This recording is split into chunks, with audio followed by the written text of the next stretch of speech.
People usually ask me why do I usually tend to get ready so early for the visit. I usually get ready at the very least an hour before the visitation, sometimes two. Mainly because I know who I am. I know that sometimes I do get, I'm not sure how to word it, emotional. I get erratic. And I say emotional because I don't know how to handle emotions.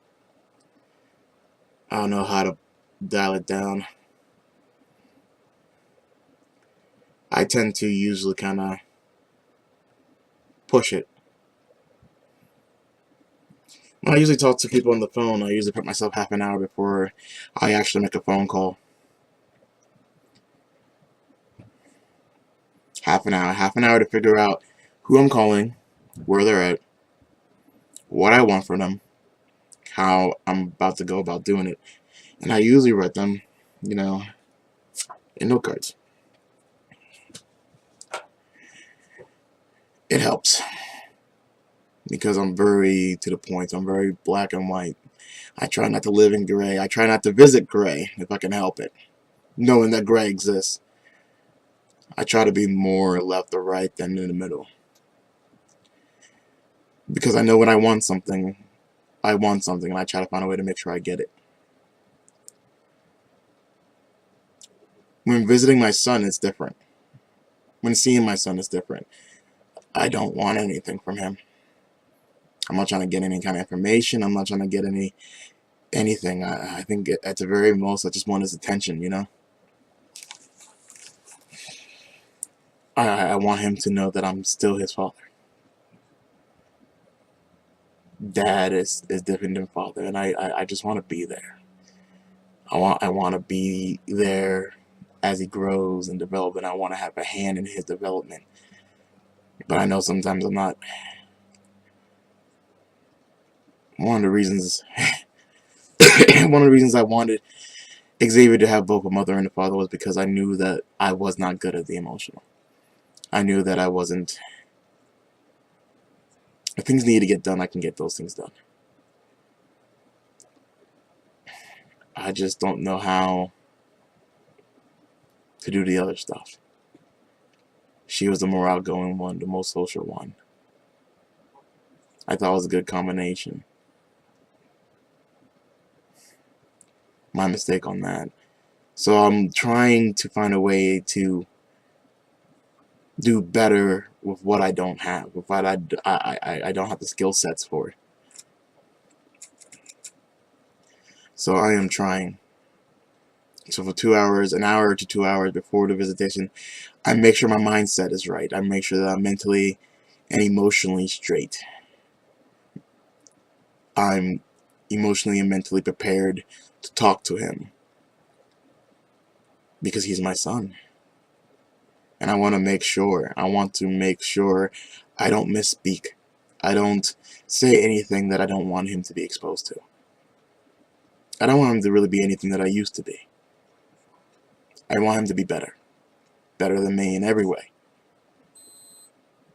Better than his mother, better than anything. I want him to be the best him he can be. I just want to find a way to make sure that that what I'm doing is not slowing that down. That my involvement is all good for him. So that's why I prepare. I get my mindset calmed down. I calm my emotions. And honestly, to be honest, seeing and hearing it raises it up. But luckily, I've been able to practice coping skills, calm myself down. And then when I see him, because it's all about him, I focus on him. But I try not to be too erratic like my brother Michael. I try to calm down. I try to be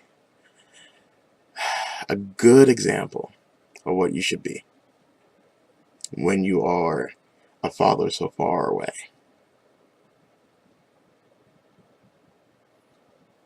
I want to do right. I want to do it right. Chuck says sometimes I should just be cool. Just do me.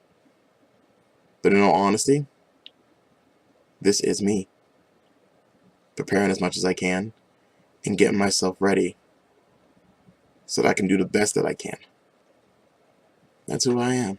He sees that, and I hope my son sees that one day too, and I hope everybody else who is involved in my life sees that as well.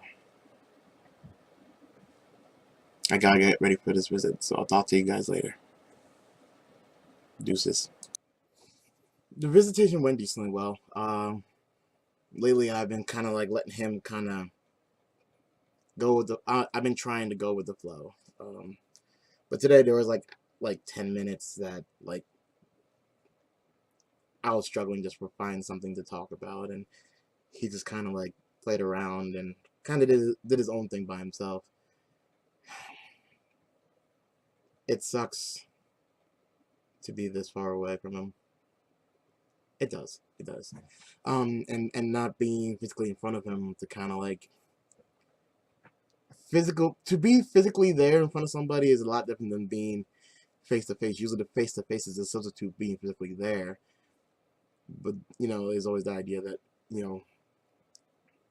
I'm gonna see you soon. So physically, just hang on for a little bit. I need to find a way to, I don't know, make this work. He's not always gonna see me through, the camera, but I'm hoping that,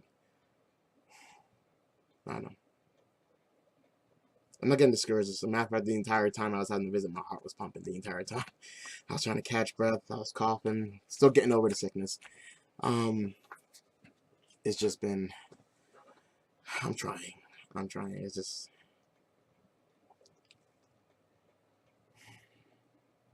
I don't know what to say. I actually don't know what to do next. I'm not really the thinker. I'm more of just a doer, and it sucks that like I'm doing through a camera. This is more my brother Simon's territory. He used to communicate with me through videos and what have you all the time, and this is not something I'm used to. Not especially for half an hour. Heck, like I told you guys before, I don't really even do the phone thing. I call, get what I need, really what I want, boom. Social calls I'm not really good at. But mediation's on Tuesday. I still need to kind of iron out some of the minor details, but I'm hoping that things work out. I got a lot of things to kind of think of and like mull over and figure out. So hopefully, oh, he got new toys. That was something that was it was cool. I'm not sure who got it for him, but like it's cars that automatically go around on a track that you design. Like you don't need a remote control to make them go faster or slower. They just automatically go around the track and they light up, and it's really cool. I just kind of wonder who got it for him. Word Q made it seem like that she didn't do it, so I'm hoping that Uncle Danny or Granddad, like was able to get it for him. So I'm gonna let you guys go. I got some paperwork to do and some things to figure out and some things to fill out. I'll talk to you guys later.